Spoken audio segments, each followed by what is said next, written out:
Welcome back to my channel Academy of Scientia. और आज हम लोग पढ़ने वाले हैं इंट्रोडक्शन ऑफ माइक्रोबायोलॉजी का माइक्रोबियल एंजाइम्स का point. Okay, so here now a day instead of chemical catalyst microbial enzymes are used in chemical industries. तो देखिए, हमें सब पता है कि जब भी हम केमिकल रिएक्शंस करते हैं तो उसमें केमिकल कैटलाइस्ट क्या होते हैं, यूज़ होते हैं। लेकिन अब ऐसा होने लगा है नाउ अ डेज़ में कि कैटलिस्ट को यूज़ ना करते हुए माइक्रोबियल एंजाइम्स को यूज़ किया जा रहा है केमिकल रिएक्शन कंप्लीट करने के लिए। कहाँ पर? केमिकल इंडस्ट्रीज़ में। So this enzymes are active at low temperature. तो ये जो माइक्रोबियल एंजाइम्स होते हैं ये लो टेम्परेचर पर बहुत ज़्यादा एक्टिव होते हैं और एक्टिवली पार्टिसिपेट करते हैं, और इनका जो पीएच और प्रेशर होता है वो भी बैलेंस्ड होता है।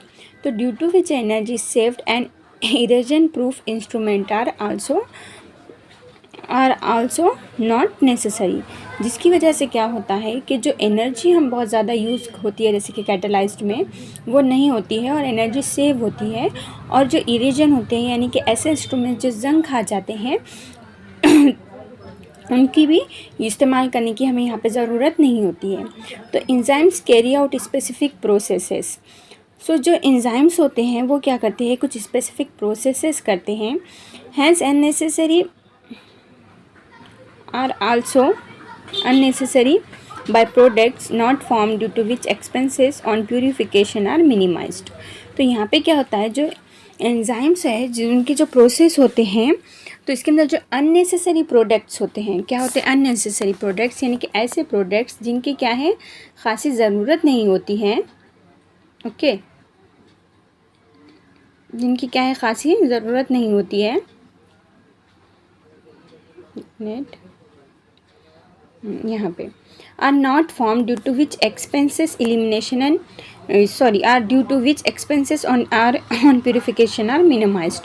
तो जो अननेसेसरी प्रोडक्ट्स होते हैं वो नहीं बनते हैं, जिसकी वजह से हमें जो प्यूरिफिकेशन है उसका जो प्रोसेस होता है वो मिनिमाइज्ड यानी कि कम हो जाता है। हमें ज़्यादा प्यूरिफाई करने की ज़रूरत नहीं होती है प्रोडक्ट्स को। In case of microbial enzymatic reaction, elimination and decomposition of waste material is avoided by and enzymes can be reused।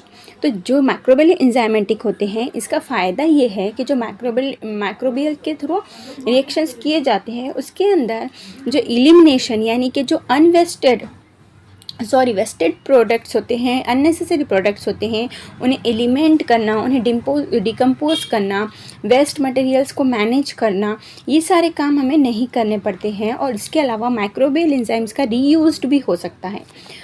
इसलिए ये हमारे लिए क्या है, बहुत ज़्यादा फ़ायदेमंद है।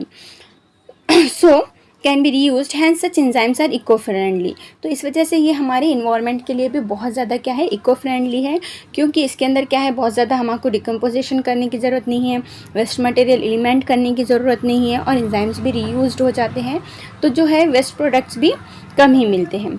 सो now some examples of microbial enzymes are oxidoreductases, transferases, hydrolases, lyases, isomerases, लिगेसेस।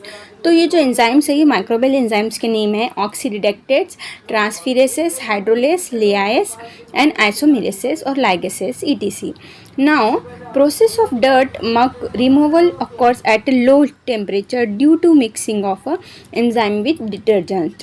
देखिए, जो डिटर्जेंट्स होते हैं उसके साथ अगर हम क्या करते हैं मिक्स करते हैं, क्या यू मिक्स करते हैं, process of dirt muck removal occur eight low temperature. जो डस्ट निकालने का या मक रिमूवल करने का जो मेथड है उसमें लो टेम्परेचर पे due to mixing of enzyme with detergents. Enzyme के साथ क्या करते हैं हम, डिटर्जेंट्स मिक्स करते हैं, जिसकी वजह से जो डर्ट होता है, मक होता है, वो इजीली रिमूव्ड हो जाता है। Glucose fructose syrup can be obtain from cornflour by action of enzyme obtain from bacilli and streptomyces. जो ग्लूकोज और फ्रुक्टोज बनाने का मेथड है जो सिरप में यूज़ होते हैं ग्लूकोज और फ्रुक्टोज, तो अगर कॉर्नफ्लावर के साथ हमारा जो माइक्रोबियल एंजाइम है जैसे कि बेसिली है या स्ट्रेप्टोमाइसिस है, इसका रिएक्शन किया जाएगा तो ग्लूकोज और फ्रुक्टोज हमें इजीली मिल जाते हैं। Microbial enzymes are used in various industry like cheese, plant extracts, textile, leather और पेपर। तो पेपर की फैक्ट्री में, लेदर की फैक्ट्री में, टेक्सटाइल में, प्लांट एक्सट्रैक्ट्स करने के लिए और चीज़ बनाने के लिए भी माइक्रोबियल एंजाइम्स का क्या होता है, यूज़ होता है। नाउ हियर देखिए, food material like a cold drink, जो कोल्ड ड्रिंक होते हैं हमारे, उन्हें सेव करने के लिए, आइसक्रीम सेव करने के लिए, cake, juices are available in various colours और फ्लेवर्स। ये सारी चीज़ें हमें कलर और फ्लेवर्स में मिलती है।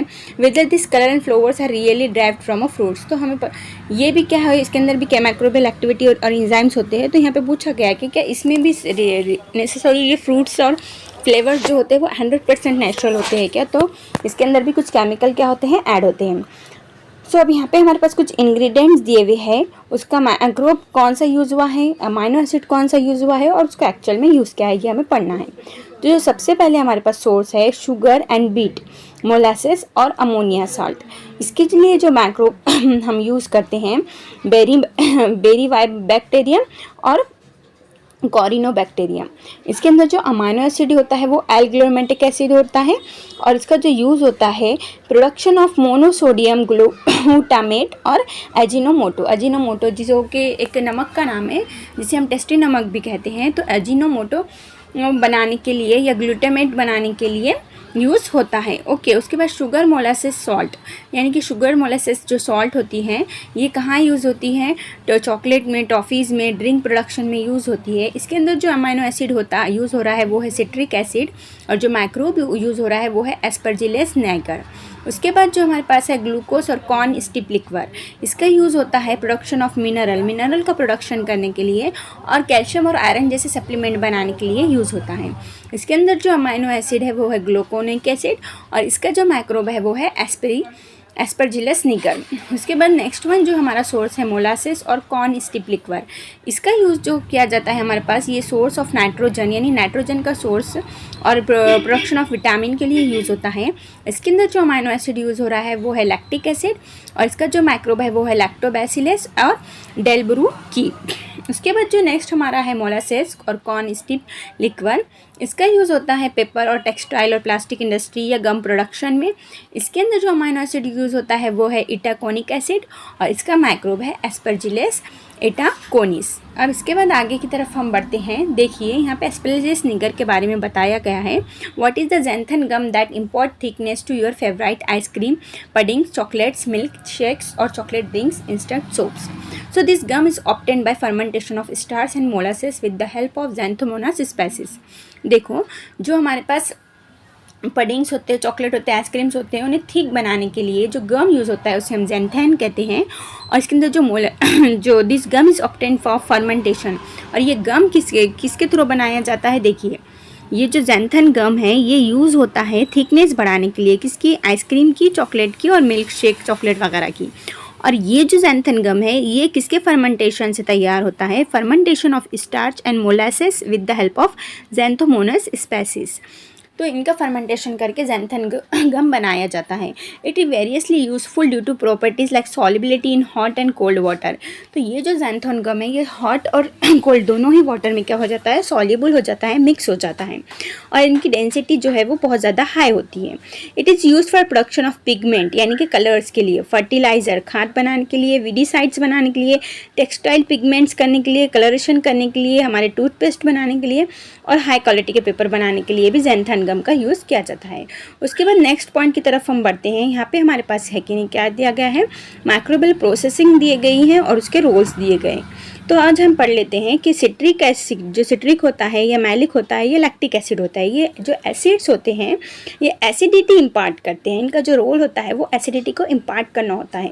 उसके बाद जो ग्लूटामिक एसिड होता है, लाइसिन होता है, ट्रिप्टोफैन होता है, इनका काम है प्रोटीन को बाइंड करना। क्या करना, प्रोटीन को बाइंडिंग करना। नाइसिन और नाइट्रामाइसिन का काम होता है माइक्रोबियल रेस्टिक्रेटर बनाना। Ascorbic acid vitamin C, B12 और B2 का काम होता है एंटीऑक्सीडेंट और विटामिन का काम करते हैं ये।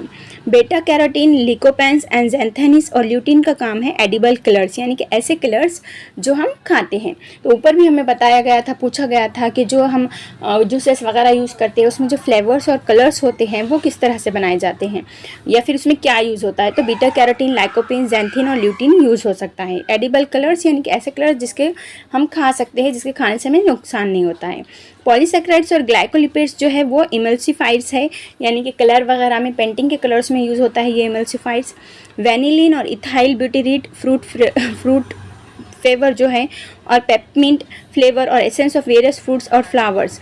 तो ये एसेंस के लिए, यानी कि जैसे कि जूस में खुशबू आती है, आइसक्रीम में जो सेंट आते हैं, तो ये सारे एसेंस बनाने के लिए यूज़ किया जाता है। ज़ाइलोटिल और एस्पार्टम ये आर्टिफिशियल स्वीटनर है, लो कैलोरी होती है इसमें, और ये शुगर स्वीट यानी कि मिठास बढ़ाता है। इसके बाद नेक्स्ट जो हमारा पॉइंट है वो एंटीबायोटिक्स है, लेकिन ये एंटीबायोटिक्स के बारे में हम क्या करते हैं बाद में पढ़ते हैं नेक्स्ट लेक्चर में। तब तक के लिए बाय बाय, बने रहिए मेरे चैनल एकेडमी ऑफ साइंशिया के लिए, साइंशिया के साथ। Bye bye.